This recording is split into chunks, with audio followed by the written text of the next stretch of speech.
Setelah itu, dia melambaikan tangannya dan menaikkan perintah yang menggelegar di atas kepalanya, dan berteriak, "Guntur!" Begitu suara itu turun, awan hitam besar berkumpul di langit dengan kecepatan yang sangat cepat, dan ada juga guntur bergulung di awan gelap yang sangat mengerikan untuk dilihat dan takut untuk didengar.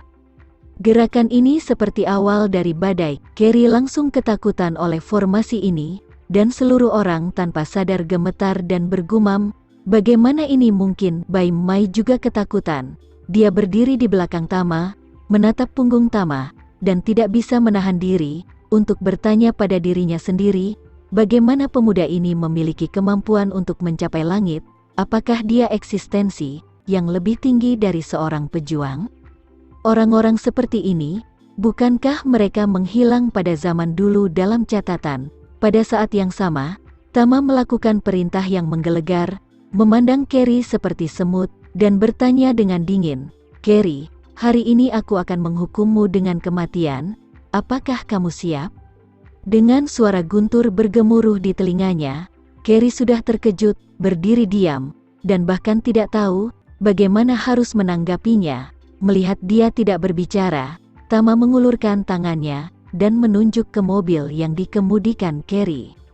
Dengan keras, ledakan guntur jatuh dari langit dan langsung menyambar mobil. Seluruh mobil meledak dalam sekejap, dan bagian-bagiannya berserakan dan apinya membesar. Pada saat ini, Carrie benar-benar terpana, kakinya melunak, dia berlutut di tanah dengan keras, dan kemudian dia merasakan kandung kemihnya mengendur, dan dia segera buang air kecil di celananya.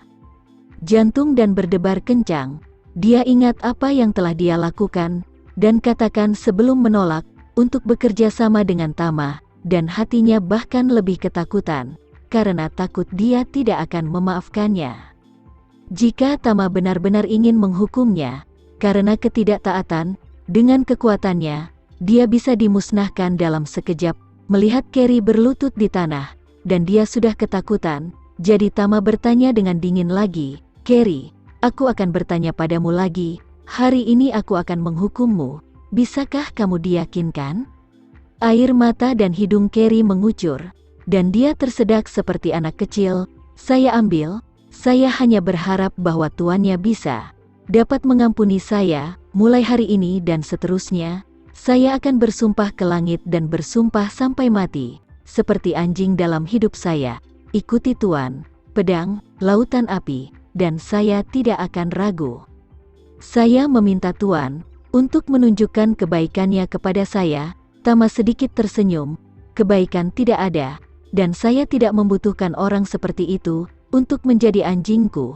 Karena itu, dia menatap cacing yang sekarat di bawah kakinya, dan bertanya sambil mencibir, "Saya ingin tahu apakah Anda pernah mendengar tentang kiasan Anda untuk masuk ke dalam Guci?" Wajah Carrie seketika menjadi pucat. Memintanya untuk masuk ke Guci, bagaimana mungkin dia tidak tahu? Seorang penyiksa yang paling baik dalam menyiksa orang menemukan penyiksaan yang membakar Guci, dan kemudian bergegas pergi. Tetapi pada akhirnya, dia tidak menyangka akan diundang ke dalam Guci tersebut. Terus terang, itu berarti memperlakukan tubuh seseorang dengan caranya sendiri. Dia sangat ketakutan, karena takut Tama juga akan membuka lubang besar di atas kepalanya. Satu-satunya hal yang memuaskan adalah bahwa Tama tidak memahami seni membesarkan guom, juga tidak memiliki cacing kelahiran. Jika cacing dibiarkan menggigit tutup tengkoraknya dan memakan otaknya, maka dia akan menderita rasa sakit yang tidak sebanding dengan mati. Di depannya penyiksaan 8 neraka bukanlah apa-apa. Jadi, dia menangis dan memohon, "Saya tahu saya bersalah, jadi saya hanya meminta Tuan untuk memberi saya akhir yang baik, memberimu waktu yang baik." Tama tersenyum sedikit dan berkata, "Kamu tidak bisa bertanya padaku tentang ini, kamu harus bertanya pada bayi ulat sutramu." Dengan itu, Tama menginjak cacing yang sekarat dengan jari kakinya. Carrie merasakan kepanikan di dalam hatinya, tetapi segera merasa bahwa Tama pasti membuatnya takut, bahwa cacing kelahirannya akan setia kepadanya, dan sepenuhnya dikendalikan olehnya sampai mati, dan sama sekali tidak mungkin untuk menoleh ke belakang untuk menggigit dia. Namun, tepat ketika dia berpikir demikian di dalam hatinya, Tama tiba-tiba memasukkan energi roh ke cacing. Setelah itu, dia melihat bahwa cacing sudah sekarat, yang telah diinjak-injak oleh Tama, tiba-tiba tampak dipukuli dengan darah ayam, dan tiba-tiba pulih ke kondisi paling gemuk dan paling mental. Setelah itu, Tama menendang cacing ke arah Carrie, dan berteriak dengan suara dingin, "Bawa dia padaku." Guwom melakukan tendangan voli ke arah Carrie. Dengan mulut terbuka, Carrie terkejut dan buru-buru menamparkan sidik jari di ruang kosong, meneriaki cacing, "Sayang, kembalilah padaku." Carrie merasa bahwa dia dan cacing ini telah bergantung pada hidup dan mati selama beberapa dekade, dan mustahil bagi cacing ini untuk menghadapinya secara bergantian. Oleh karena itu, dia ingin segera mengambil kembali cacing kelahiran, yang telah dengan cepat memulihkan vitalitasnya, dan kemudian menggunakannya untuk melawan Tama dengan putus asa. Bagaimanapun, situasi saat ini seperti pertarungan binatang buas. Jika dia ingin bertahan, dia hanya bisa bekerja keras bersama Tama, dan tidak ada pilihan lain. Tapi apa yang tidak dia duga adalah bahwa sidik jari pemanggilan sudah berlalu, dan cacing yang lahir sepertinya belum menerimanya sama sekali, dan terbang ke atas kepalanya dalam sekejap mata. Dia merasakan tubuh putih dan gemuk dari cacing yang lahir mendarat di atas kepalanya, dan mengulurkan tangannya, mencoba untuk mengusir cacing yang lahir dari kepalanya secara tidak sadar.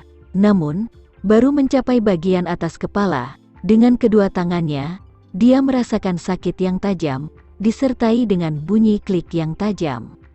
Tangan kanannya benar-benar digigit dari pergelangan tangan oleh cacing. Melihat tangan kanannya jatuh, berdiri seperti jatuh bebas dari atas kepalanya, Carrie tiba-tiba berteriak kesakitan, "Ah, tangan saya!"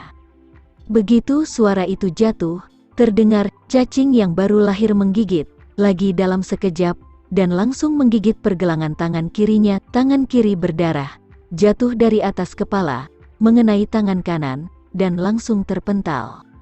Carrie melihat kedua tangannya yang berdarah, dan berteriak putus asa, "Jangan, jangan bunuh aku." Begitu suara itu jatuh, dia merasakan rasa sakit yang luar biasa. Setelah itu, seluruh sarafnya menjadi sangat sensitif, dan dia bahkan bisa merasakan angin dingin yang bertiup langsung ke otaknya dari atas. Angin dingin yang berhembus ke dalam tubuhnya, menyebabkan Carrie menggigil hebat.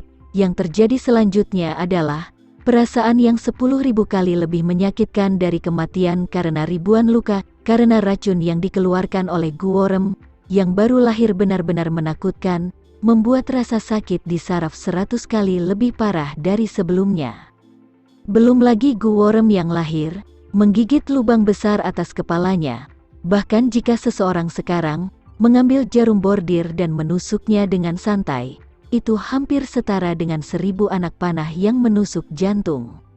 Rasa sakit yang sangat parah menyebabkan Carrie pingsan beberapa saat, tetapi ketika dia merasa kesal, untuk dia segera bangun, dan seluruh orang itu merasakan sakit yang luar biasa. Bai Mai pada saat ini, Guworm yang lahir telah membuka mulutnya terjun ke kepalanya untuk memakan otaknya. Carrie merasakan kesakitan yang luar biasa. Warna kulitnya mulai membiru pada waktu yang sama. Darah mengalir dari 7 lubangnya. Mayatnya di tempat, tidak bergerak. Ekspresinya sangat menyedihkan, seolah-olah dia sedang berlutut sebagai penyesalan untuk orang tak bersalah yang meninggal di tangannya. Melihat bahwa dia sudah mati, Tama mendengus dingin dan berkata, "Lebih dari bersalah menjadi orang jahat." Pada saat ini, Bai Mai di samping berkata dengan datar, "Tuan Renza, cacing kelahirannya, Anda dapat memanipulasinya. Anda harus menundukkannya. Ini akan sangat berguna di masa depan." Tama mendengus dingin. "Apa gunanya serangga yang memakan otak manusia ini?" Bai Mai buru-buru berkata, "Guru tidak tahu bahwa Guwom yang lahir ini adalah bayi yang telah dibesarkan di tangan Carrie setidaknya selama 20-30 tahun.